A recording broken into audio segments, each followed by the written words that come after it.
Bueno, seguimos conversando en Embajada y Embajadores con Eliodoro Quintero, quien ha tenido, como decíamos, esa dualidad diplomática y experto petrolero.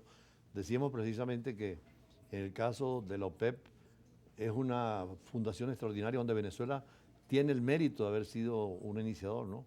Sí, mira, en efecto, en el año 59 Mm, hubo una reunión en el Cairo. mm, Ya había habido intercambios, hay que entender las limitaciones de comunicación y en de esa época, transporte de sí. la época, en donde asistieron en un congreso llamado Congreso del Cairo, fue donde se sienta, digamos, la piedra fundamental para lo que era o lo que fue más adelante la OPEP como organismo Ujú, multilateral y además sus objetivos ujú, para poder de alguna forma compartir los mismos intereses soberanos como países.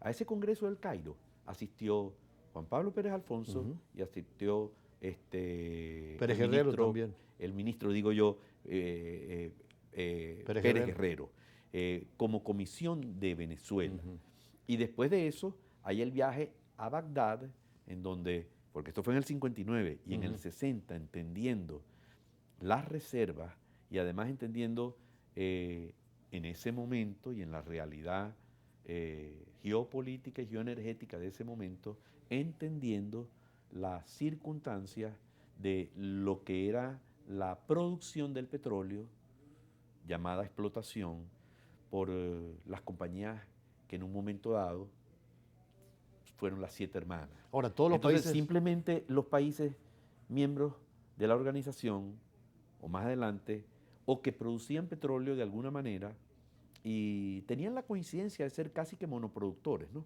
Y todos estaban en el Golfo Pérsico, Ujú. todos eran arábico-pérsico, y todos eran Muy buena esa corrección porque árabes. muchas veces los árabes se molestan cuando tú dices Golfo Pérsico porque además está la costa árabe. Bueno, Pero ellos lo si llaman dice Golfo Golfo árabe Arábico, y si es árabe otros los dicen persas, Pérsico, es pero mejor separa a Irán de los Kuwait, Emiratos. Qatar, Los Emiratos, sí. Emiratos, Omán y bueno, y Arabia Entonces ves que Saudita. está manejando el lenguaje que debe ser para referirse al Medio Oriente y en esa zona tan complicada donde las palabras son tan importantes. Por cierto, esta guerra absurda del Medio Oriente con los hutíes, ahí están cerrando el paso para la salida del petróleo por el canal de Suez y está una guerra abierta, Hay ¿no? dos pasos que son críticos y fundamentales que han sido susceptibles de inminentes, de hecho, han estado cerrados o bloqueados militarmente en momentos que son el estrecho de Hormuz, que Claro. va al Océano Índico desde ese Ujú, Golfo Arábigo-Pérsico, y igualmente el Canal de Suez a ujú. través del Mar Rojo hacia el Mediterráneo. Que están dando la Entonces, vuelta por África ahora los barcos, ¿no? bueno, imagínate, eso es equivalente a pensar cómo era este continente antes de que existiera el Canal de Panamá. Claro. Si algo iba a ir de Venezuela a Asia, tenía que ir o por África, por debajo del Índico, o por Sí, hace poco hacíamos una editorial sobre los estrechos y la importancia geopolítica que tienen. Y por supuesto de Panamá es vital para el comercio mundial. Ahora, en esa relación tuya de la diplomacia y el petróleo, hoy en día como la ves con conflictos como este del Medio Oriente, donde el petróleo está allí, te toca en el Medio Oriente, pero también en Rusia y Ucrania el petróleo está allí también como tema central.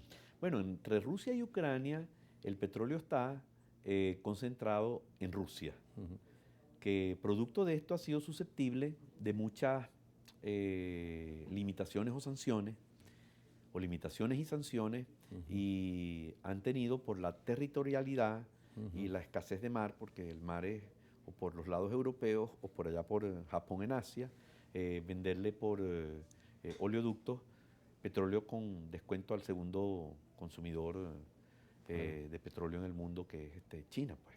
Hoy día la segunda economía del No, y mundo. Europa, sobre todo, la crisis Eh, que le ha generado, ¿no? exacto. Y en el caso de Israel. Gaza y de Toda la problemática Israel, del Medio Oriente, hay, sí. hay un antecedente que es lo que ocurrió en la guerra del Yom Kippur en el Ujú, año 73, en donde de hecho hubo un embargo petrolero al cual ujú. Venezuela no se sumó, y es en ese momento en donde las economías importantes de Europa y de Norteamérica despiertan a la importancia de esta organización y se crea la Agencia Internacional de Energía y un secretario de Estado de los Estados Unidos dijo una frase célebre en donde diría que en algún momento dado arrodillarían a la OPEP. La OPEP a la larga demostró, no solo porque ahora se llama OPEP+, son en total más de 20 países que tienen producción y tienen reservas que de alguna manera vigilan que haya un equilibrio entre el suministro de petróleo, la forma como se va produciendo las reservas y además el crecimiento económico mundial. Que ese precio del petróleo permita que haya crecimiento económico mundial y yendo un poco más allá de lo que concierne a todos los gobiernos a nivel de su totalidad y presidencia, que pueda haber empleo, energía y en últimas abatimiento de la pobreza por la vía de la calidad social. Ahora, la relación que hay entre la Agencia Internacional de Energía y la OPEP, además que ahí están consumidores y productores en estos organismos, ¿cómo funciona y qué acuerdos han tenido? Bueno, en el año aproximadamente, después de una conferencia en Soltran, se creó la primera, así llamada, diálogo productores-consumidores, en donde se sientan formalmente en una misma mesa multilateral en Soltran, y después hubo una segunda conferencia en Noruega, hubo una tercera en París y de ahí pasó a llamarse Conferencia Internacional de Energía. Quiero mencionar que el ministro Arrieta, en su momento, con quien tuve el honor de trabajar en su Fue periodo... fue ministro de Energía aquí, ¿no? Sí, todos los 5 años completos de un gobierno, de los gobiernos anteriores a la Constitución actual. Y hubo una conferencia internacional de energía en Puerto La Cruz, que fue la cuarta.